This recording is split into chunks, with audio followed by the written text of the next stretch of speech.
Hello दोस्तों, आज हम आपको कहानी सुनाएंगे नली का कमाल।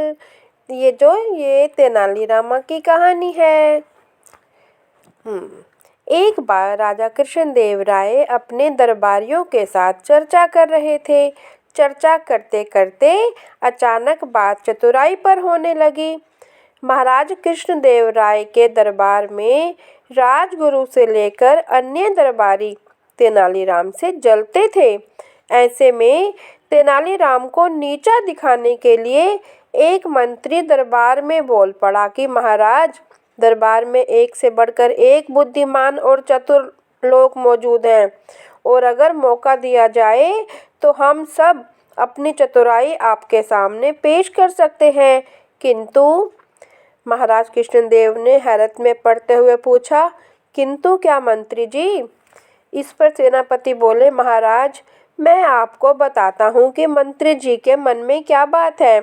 दरअसल इस दरबार में तेनालीराम के अलावा किसी को भी अपनी चतुराई साबित करने का मौका नहीं दिया जाता है।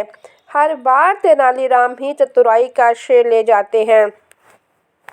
तो ऐसे में दरबार के बाकी लोग अपनी योग्यता कैसे दिखा सकते हैं? महाराज कृष्णदेव राय सेनापति की बात सुनकर समझ गए कि दरबार के सभी लोग तेनाली के विरोध में उतर आए हैं। इसके बाद महाराज कुछ देर शांत रहे और मन ही मन विचार करने लगे। तभी महाराज की नज़र भगवान की मूर्ति के सामने जल रही धूप बत्ती पर गई। धूप बत्ती को देखकर महाराज के मन में सभी दरबारियों की परीक्षा लेने का विचार आया। उन्होंने तुरंत कहा, आप सभी दरबारियों को अपनी चतुराई साबित करने का एक मौका जरूर दिया जाएगा। जब तक सभी दरबारी अपनी चतुराई साबित नहीं कर देते, तेनाली बीच में नहीं आएगा। यह सुनकर दरबार में मौजूद लोग खुश हो गए। उन्होंने कहा, ठीक है महाराज, आप बताएं हमें क्या करना होगा।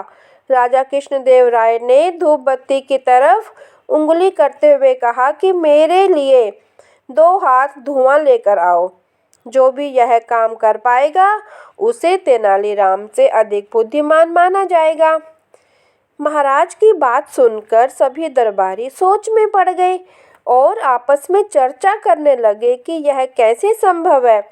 भला धुएं को कैसे नापा जा सकता है?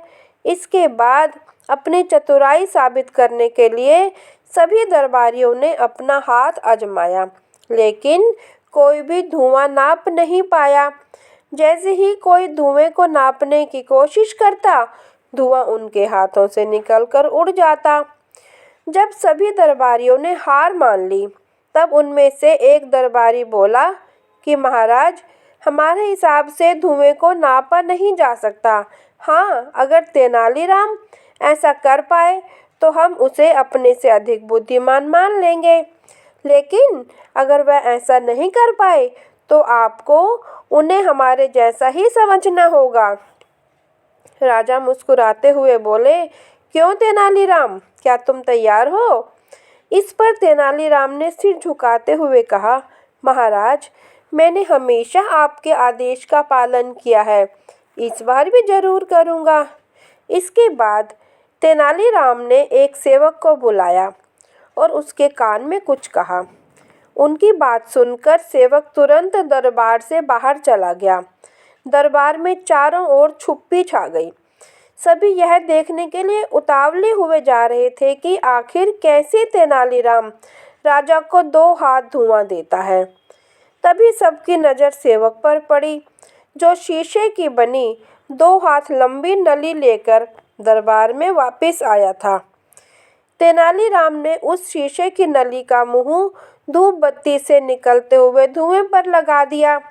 थोड़ी ही देर में शीशे की पूरी नली धुएं से भर गई और तेनाली ने जल्दी से नली के मुंह पर कपड़ा लगाकर उसे बंद कर दिया और उसे महाराज की तरफ करते हुए कहा, महाराज, यह लीजिए 2 हाथ धुआं।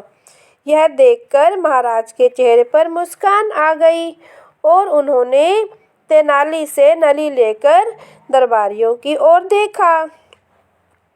सभी के सिर तेनालीराम की चतुराई देखकर शर्म से नीचे झुके हुए थे।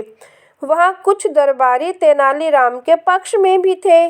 उन सभी की आंखों में तेनालीराम के लिए सम्मान था। तेनालीराम की बुद्धि और चतुराई देखकर राजा बोले, अब तो आप लोग यह समझ गए होंगे कि तेनालीराम की बराबरी करना संभव नहीं है। इसके जवाब में दरबारी कुछ भी नहीं बोल सके और उन लोगों ने चुपचाप सिर झुका लिया। इस कहानी से हमें शिक्षा मिलती है कि हमें दूसरों की बुद्धिमत्ता का सम्मान करना चाहिए और किसी की चतुराई से जलना नहीं चाहिए। धन्यवाद दोस्तों।